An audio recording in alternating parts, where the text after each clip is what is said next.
Udah resmi jadi British citizen.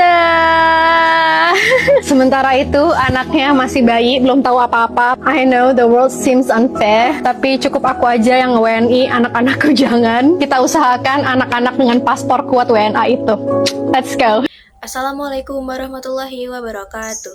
Hello everyone, my name is Farah Fadilah. I am from class 12 accounting 2. In this video, I would like to present a new story about an LPDP scholarship alumnus who received sanctions from the government after her social media post caused controversy. The case became widely discussed because it involved state scholarship funds and the responsibility of the recipient toward the country. Here is the news. The title is Minister of Finance blacklist LPDP award who insulted the country and request refund of scholarship funds with interest. A controversy arose after a social media post made by Dwisa Setyaning Tias went viral and received strong criticism from the public. In her post, she appeared to demand Indonesian citizenship, while celebrating the fact that her child had obtained British citizenship.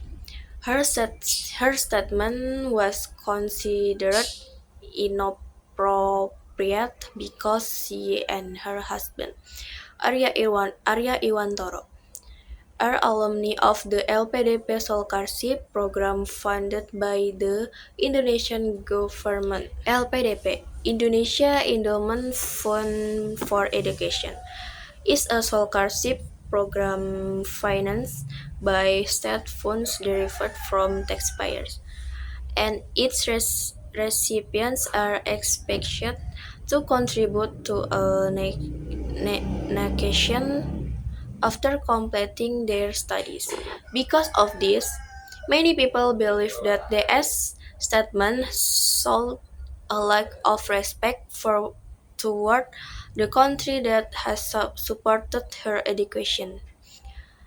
In response to the controversy, Minister of Finance Purbaya Yudi Sadewa took firm action by placing DS on a blacklist, which means she will not be allowed to work with government institutions in the future.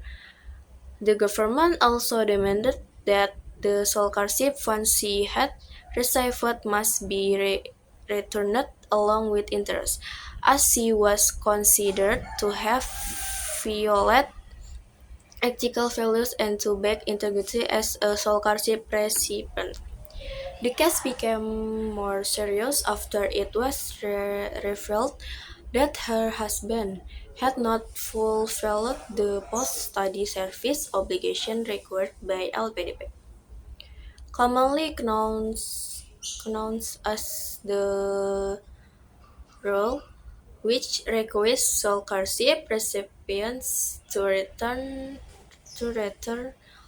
to Indonesia and contribute for a certain period after finishing their education. As a consequence, the family agreed to return the scholarship funds worth billions of rupiah to the government. Following this incident, the government announced that I will tighten the scholarship selection process, especially in terms of character, integrity, and national commitment to ensure that future scholarship recipients are truly dedicated to contributing to Indonesia. In my opinion, the government's action in this case is understandable because the LPDP scholarship is funded by public money. Scholarship recipients show good characters, responsibility, and respect for the country. This case also reminds us to be careful when using social media because one statement can cause a big controversy. I think the government's decision to make stricter selection for future scholarship recipients is a good step. So the scholarship will be given to people who truly want to contribute to the nation. Saya harapkan ke depan teman-teman yang dapat pinjaman LPDP, ya kalau mau nggak seneng yang nggak seneng, tapi jangan menghina-hina negara lah. Jangan begitu. Kita itu uang dari pajak dan sebagian dari utang yang kita sisihkan untuk memastikan SDM kita tumbuh. Tapi kalau dipakai untuk menghina negara, ya kita minta uangnya dengan bunganya kalau gitu. Nanti saya akan blacklist dia. Di seluruh pemerintahan nggak akan bisa masuk. Nanti kan kita lihat blacklist yang lain seperti apa. Jadi jangan menghina negara Anda sendiri. Lu sekolah biaya siapa? Ini saya sekolah pakai uang sendiri. Habis itu RATA uang sana juga. Setelah dokter ya pulang. Yang begitu yang kayak nggak apa-apa kalau nggak ada patriotis nggak apa-apa. Tapi jangan menghina negara deh. This is the end of my news report about the LPDP scholarship controversy. Hopefully, this case can be a reminder for all of us to always maintain good attitude, responsibility, and respect for our nation. Thank you for your attention. Wassalamualaikum warahmatullahi wabarakatuh.